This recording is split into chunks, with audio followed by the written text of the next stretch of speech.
नमस्कार बच्चों, मेरा नाम है राहुल और आप देख रहे हैं सीबीएसई क्लास। तो चीज़ें आपकी वर्कशीट आ गई है, जबकि मे भी ये हो सकता है ये आपकी लास्ट वर्कशीट हो इस हफ्ते की, क्योंकि जो ईएमसी की वर्कशीट के बारे में बात की गई है वो आपकी लास्ट ही ईएमसी की वर्कशीट है। अब लास्ट वर्कशीट होता है, बाकी टीओयू के ऊपर है।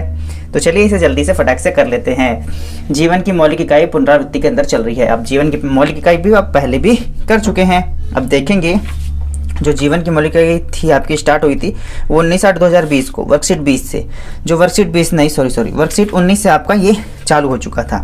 ठीक है, जीवन की मौलिक इकाई। तो आप अगर इसको डिटेल्स में देखना है तो आपको वर्कशीट 19 और 20, हाँ लेकिन अगर इस वाले को देखना चाहते हैं तो ये वर्कशीट आप 20 में काफ़ी डिटेल्स में मैंने उस टाइम भी बता दिया था आपका। ठीक है, सब इसी में अल्पराशित आवरण, संपराशित आवरण, अतिपराशित आवरण, ठीक है, सब कुछ डिटेल्स में मैंने वहाँ बता दिया था। ठीक है, द्रव कुंचन किसे कहते हैं, ठीक है, जीव द्रव कुंचन, ठीक है, वहाँ पे हमने इसका चित्र भी बनाया था। जीव द्रव कुंचन सहित व्याख्या कीजिए, कहने का ये मतलब है हमने ये सब पहले ही कर चुके हैं आपका। ठीक, तो अब यहाँ पे बस चलेंगे तो जल्दी से हम इसके क्वेश्चन आंसर पे चलेंगे आज। तो बस ज़्यादा मुश्किल नहीं है आपका। कोशिका फिर भी ऊपर ऊपर पढ़ देते हैं। कोशिका के बारे में जानते ही हैं। कोशिका सभी जीवों की क्रियात्मक तथा रसात्मक इकाई होती है।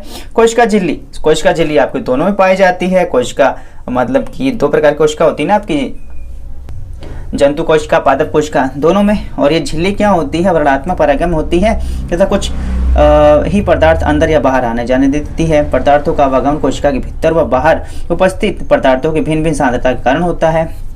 ठीक है, ये सांद्रता हम पहले भी पढ़ चुके हैं। ये 3 प्रकार के दाब होते हैं आपके। ठीक है, अल्पराशित दाबी, संपराशित दाबी, अतिपराशित दाबी। अब यहाँ पे भी मेरे ख्याल से इन्होंने तीनों दे रखा है। ठीक है, लेकिन फिर भी अगर आपको यहाँ पे कुछ डाउट चल रहा है ना, इस वर्कशीट अगर 86 में अगर आपको कुछ डाउट चल रहा है तो वर्कशीट आप 20 देख लीजिएगा, वहाँ पे काफ़ी डिटेल्स में मैंने बता रखा है। और पुनरावृत्ति है, पुनरावृत्ति में थोड़ा सा शॉर्ट तो बताना ही पड़ता है। ठीक है, तो विभिन्न प्रकार के विलयन में का प्रभाव होता है। ठीक है, जब कोशिका अल्पराशित आवरण होती है कोशिका फूल जाएगी, अतिप्रसरण कोशिका होती है कोशिका सिकुड़ जाएगी। यही पे देखो यहाँ पे तुमने घुमा के दे रखा है, लेकिन यहाँ पे काफी अच्छा दे रखा था। संपराशित आवरण में कैसा होता है, अल्पराशित आवरण में कोशिका फूल जा रही है, अतिप्रसरण आवरण में कोशिका सिकुड़ जा रही है। ठीक है, काफी अच्छा यहाँ पे डिटेल्स समझा रखा है। मैं तो इसी से समझा लेता आपका, लेकिन इन्होंने दे रखा है तो इनका भी एक बार पढ़ लेते हैं। ये एक बार हो जाता है आपका ABC, तीनों वही हैं। दूसरे में कोशिका भित्ति किसे कहते हैं, यह केवल पौधों में पाई जाती है और यह सेलुलोज से बनी होती है। कोशिका भित्ति केवल किसमें पाई जाती है, आपकी पादप कोशिका में, जंतु कोशिका में, या कोशिका झिल्ली दोनों में पाई जाती है, लेकिन कोशिका भित्ति केवल पादप कोशिका में पाई जाती है। जीवद्रव कुंचन, परासरण के दौरान कोशिका में से पानी की हानि होना जीवद्रव कुंचन कहलाता है और इसके कारण कोशिका के भीतर की सामग्री कोशिका भित्ति से दूर सिकुड़ जाती है। अगर आप देखेंगे तो यहाँ देखो इन्होंने आपके पास चित्र नहीं दे रखा, यही है ना, रिवीजन में चित्र नहीं दिया जाता। इन्होंने देखो 20 में आकर आप देखो वर्कशीट आपकी यहाँ पे 20 है ना, यहाँ पे देखो रिवीजन दे रखा है यहाँ पे साफ। ठीक है, जीव द्रव में पहले ऐसा होता है, जो इसके अंदर का जीव होता है वो धीरे धीरे से संकुचित हो जाता है। संकुचित आंतरिक पदार्थ है, ऐसे हो जाता है और इसी को जीव द्रव कुंचन कहते हैं। और आपका इंपॉर्टेंट भी है, इसने बोला भी था जीव द्रव कुंचन की चित्र सहित व्याख्या कीजिए। आप इसको चित्र सहित व्याख्या भी आप कर चुके हो पहले। तो अगर आप वर्कशीट आप 20 निकाल के देखोगे तो आपको इसका चित्र देखने में आएगा और काफ़ी अच्छे से समझ में भी आ जाएगा, क्योंकि आप पुरानी जब चीज़ें देखेंगे तो। पादप कोशिकाएं अपनी कोशिका भित्ति के कारण बाहरी माध्यम में हो रहे बदलाव को जंतु कोशिकाओं की अपेक्षा ज़्यादा मजबूती इसे सहन कर सकती हैं। बिल्कुल सीधी सी बात है, क्योंकि उनके अंदर कोशिका भित्ति पाई जाती है इस वजह से। ठीक है, ज़्यादा मुश्किल नहीं था आपका, ये वर्कशीट 20 पर ही आधारित था। इसके प्रश्न जो थोड़े आपको थोड़े ज़्यादा लिखने पड़ेंगे, लेकिन आंसर इसके बस 1 पॉइंट के हैं। ठीक है, तो क्वेश्चन एक आपको लग रहे हैं ज़्यादा है, लेकिन ज़्यादा नहीं है। ध्यान से देखेंगे तो प्रश्न संख्या 1, 2 और 3 के लिए सभी कथनों के लिए कथनों में दिए गए हैं अभिकथन A, ठीक है, और दूसरा कारण R है। एक A है, दूसरा R रीजन। ठीक है, इन प्रश्नों के सही उत्तर का चयन नीचे दिए गए कोड A, B, C और D के आधार करना है। यहाँ पे 1, 2, 3 क्वेश्चन है आपके। ठीक है, जो ये तीनों क्वेश्चन है इसका आंसर इसी में से देना है, A, B, C और D में से। ठीक है, पहला है अभिकथन A, कारण R। एक कोशिका अल्पराशि विलयन में फूल जाती है और अल्पराशि विलयन कोशिका के भीतर की अपेक्षा कम सांद्र होती है, तो इसका आंसर होगा पहला A।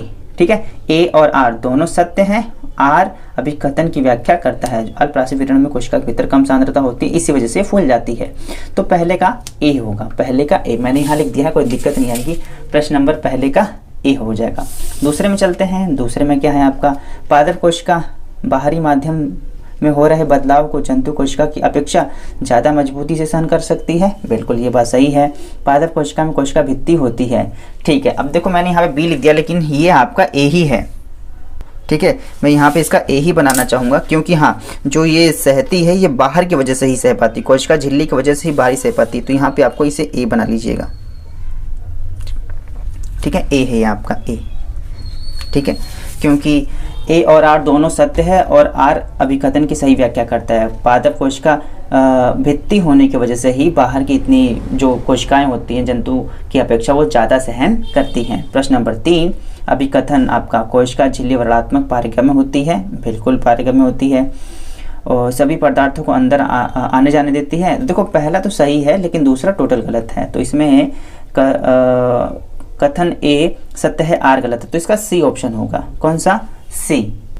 अब देखो सी क्यों, यहाँ पे सभी पदार्थों को अंदर या बाहर आने जाने देती, सभी पदार्थों नहीं, कुछ पदार्थों को होगा आपका।